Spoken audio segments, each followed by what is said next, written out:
तो नवाबशाह में सरहारी के करीब हजारा एक्सप्रेस को पेश आने वाले हादसे में पाक आर्मी और रेंजर्स का रेस्क्यू ऑपरेशन इस वक्त जारी है। जो लोग उल्टी हुई बोगियों के नीचे फंसे हैं उनको रेस्क्यू किया जा रहा है। रेस्क्यू ट्रेन रोहड़ी और कराची से भी रवाना हो चुकी हैं। GOC 18 डिवीजन नवाबशाह ट्रेन हादसे की जगह पर इस वक्त मौजूद हैं। कुछ मजीद तफसीलात जान लेते हैं। बोल न्यूज़ के नुमाइंदा खुसूसी सलमान अवान हमारे साथ एक दफ़ा फिर मौजूद हैं। सलमान, मजीद क्या पता चल सका है? कुछ मजीद बताएगा कि इस वक्त क्या सूरत हाल है रेस्क्यू की?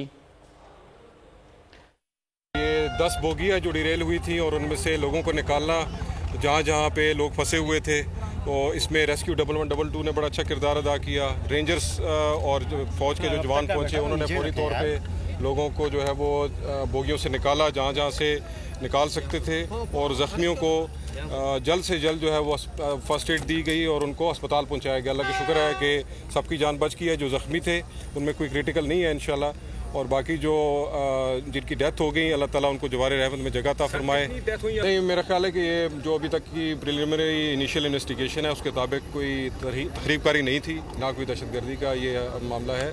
ये मोस्ट प्रॉब्ली शायद कोई टेक्निकल इसकी इशू हो सकती है वजूहात, वो रेलवे अथॉरिटीज़ अपनी इंक्वायरी करेंगी। जो उनकी तंजीमी होती है इंक्वायरी है उसमें पता चलेगा कि हादसे की क्या वजह है, और हादसे की वजह मालूम होनी चाहिए ताकि आइंदा इस तरह के हादसा से बचा जा सके। तारीख का अमीर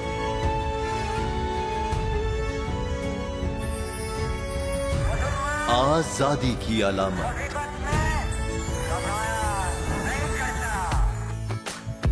हुस्न का आईनादार,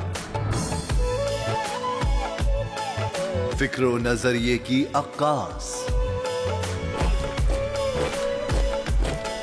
सरफराजी का गवाह, यानी हम सबका निगहबान पाकिस्तान।